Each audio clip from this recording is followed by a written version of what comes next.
hoje vim aqui para fazer um questionamento em relação à nossa saúde e ao nosso equilíbrio, já que nos últimos anos os assuntos mais importantes em relação à nossa saúde são nutrição, alimentação, hidratação, né, meditação. Então eu quero fazer um questionamento hoje aqui, que é um questionamento sem constatação, mas que vira e mexe, ele roda na minha cabeça.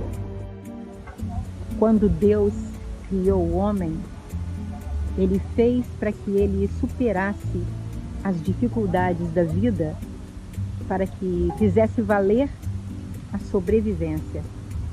Ele criou, ele teceu o homem com o destino de sobreviver aos riscos e às dificuldades da vida.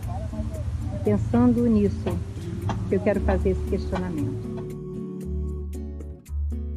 Então, foi pensando assim, pensando naqueles exemplos que a gente tem, que todo mundo tem perto da gente, né?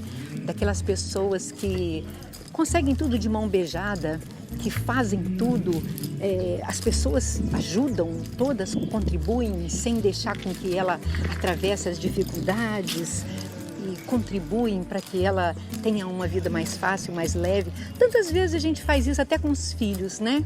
E o que a gente vai observando ao longo da vida? Que quando isso acontece, quando nós mimamos as pessoas, essas pessoas vão ficando sem iniciativa, né? Elas vão ficando sem defesa, sem colocar a vida para funcionar a favor deles, através da coragem, através da iniciativa, né? Então foi pensando assim que eu questiono isso em relação ao corpo. Atualmente, o nosso corpo é tido como o nosso filho mimado. Nós tomamos 2 litros d'água todos os dias, suplementos para deixar com que ele faça atividade física com ajuda, cafeína para nos fazer trabalhar até tarde, para que a cabeça funcione, quando na verdade a cabeça precisava descansar. Nós tomamos vitamina, remédios para dormir uma noite tranquila. Nós comemos os nutrientes todos sempre maravilhosos para que o corpo possa ter todos os ingredientes necessários para ele trabalhar perfeitamente.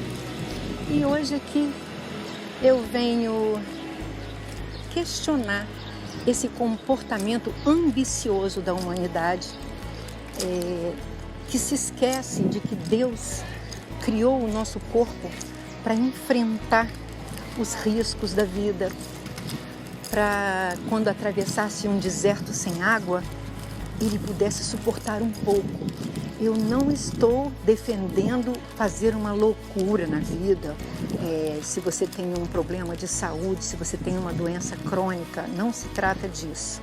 Se trata, com sabedoria, de vir e mexe, colocar em risco o nosso corpo, às vezes dormindo mal numa noite, às vezes de propósito, sabe? Passando uma noite em claro, para que o corpo possa exercitar e recuperar esse tempo perdido, fazendo o esforço necessário para manter a saúde, né? A gente tratando o corpo sempre com muito mimo, a gente faz ele ser um babacão, tendo tudo nas mãos, e o dia que falta, aí o corpo sucumbe, o corpo não aguenta. Eu acho que tudo, às vezes, pode ser uma atitude bastante sábia e bastante eficiente para que a gente consiga colocar o corpo nosso funcionando devidamente segundo os propósitos de quem nos criou. E quem nos criou fez esse corpo para o embate, para a dificuldade, para a guerra, para a superação. E quando ele criou, ele falou assim: agora você se vira. Ele não fez o corpo para ter um dono dele que paparicasse ele do jeito que a gente vem paparicando nos últimos anos? É um questionamento. Vamos pensar um pouquinho a respeito?